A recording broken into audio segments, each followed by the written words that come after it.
How about that? Breaking news day on a Tuesday as Dalton Schultz is headed back to the Houston Texans. What do we make of the deal and what's next for the Texans?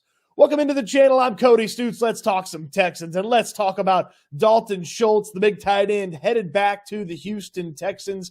A 3-year deal worth $36 million and about $24 million guaranteed. Ian Rappaport, the first to report it, and the first big signing of the offseason for the Texans as they keep Dalton Schultz off the free agent market, and by virtue of signing him to the contract extension, they don't have to use the franchise tag, which allows them a little bit more cap flexibility. But this was my preferred destination for how the team was going to use the 2024 tight end spot. It was get Dalton Schultz under contract. He was the best option for 2024. Now, 2025, 2026, he's going to be around for those now, it seems. But 2024, there was not a better option than Dalton Schultz. You look at the other free agents, Hunter Henry and Noah Fant and some of these other tight ends that might get cut.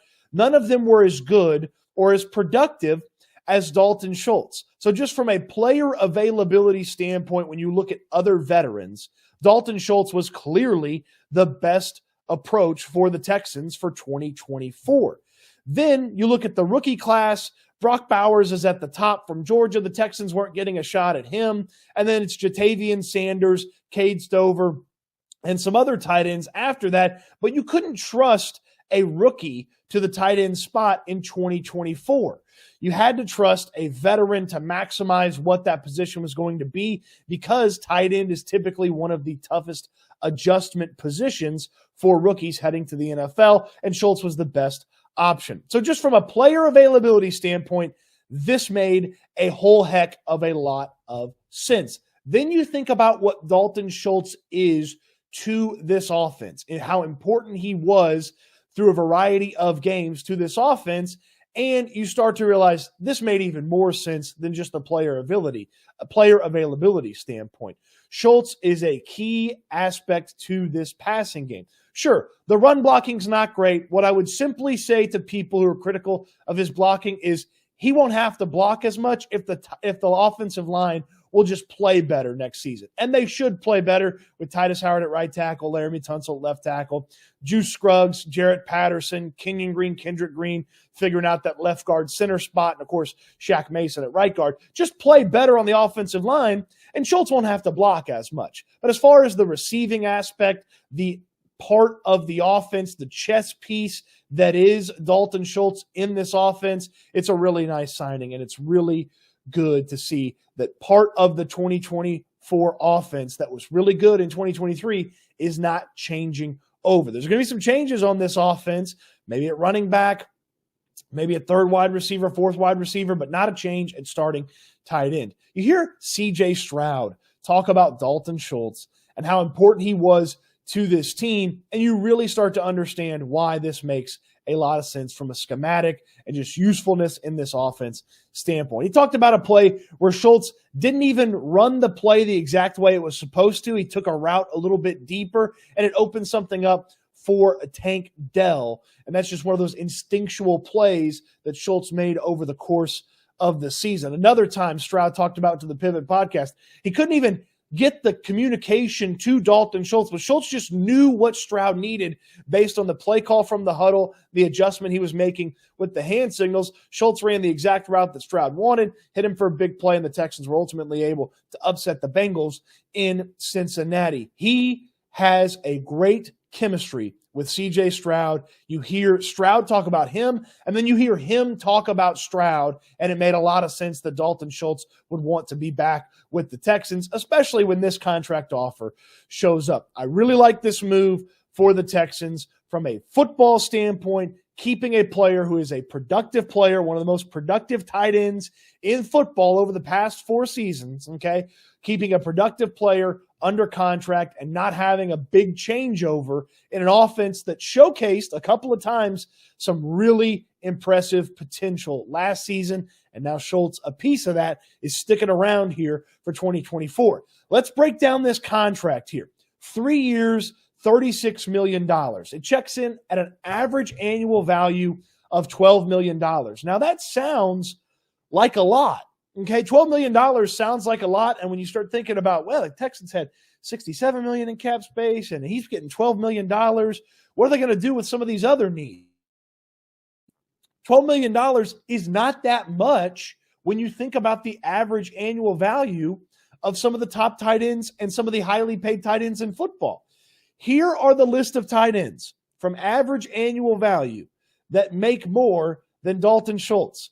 Darren Waller, TJ Hawkinson, George Kittle, Travis Kelce, Dallas Goedert, Mark Andrews, Evan Ingram, David Njoku, Dawson Knox, Cole Kmet, and last year Hunter Henry made $12.5 million. So you start looking, and that's 1, 2, 3, 4, 5, 6, 7, 8, 9, 10 average annual values higher than Dalton Schultz's contract.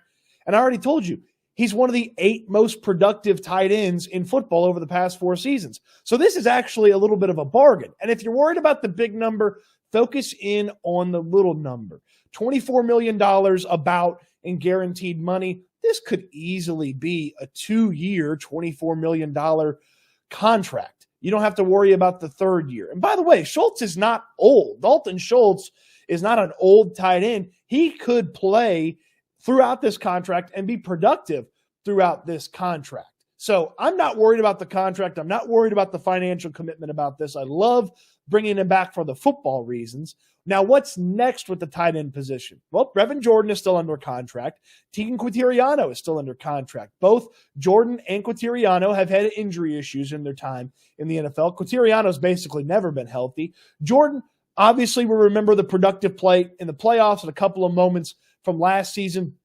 He's a piece that you could certainly have in the tight end room. I don't know that you can bet on Quintiriano much anymore because of the injuries. I don't know if you can just say, hey, he's going to be our 3rd tight end for sure. And with a weaker tight end class, maybe in the 4th, 5th round, there could be an investment in the tight end spot. But I wouldn't think it was out of the question to add another veteran tight end to the tight end room, somebody with a little bit more consistency and a little bit better health history than a guy like Quintiriano, just so you have a guy that's a little bit more reliable from the tight end room standpoint. But ultimately, Dalton Schultz is back. The contract is a good contract. I'm not going to tell you it's a great contract because, $11 million, $10 million probably would have been a lot better. But ultimately, the guaranteed money, it doesn't crush you if you move on after 2 years. The full commitment, as we mentioned, 11th in football in average annual value amongst tight ends.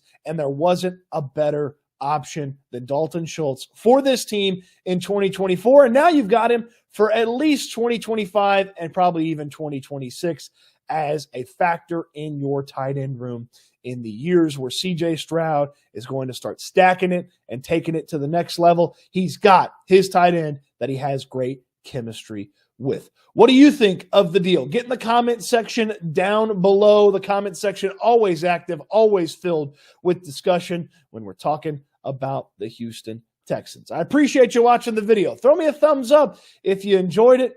And throw me a thumbs up if you didn't like it too. Subscribe to the channel if you haven't already. There's so much more coming on the channel when it comes to the Houston Texans and this incredibly fun offseason that is ahead of us. So don't miss out on anything. Subscribe to the channel. Subscribe to Houston Football in the description down below, my website where I do all my writing about the Houston Texans. And we'll have so much more for you here on the channel. Appreciate you watching. Thanks for watching. I can't wait till we talk Texans again soon.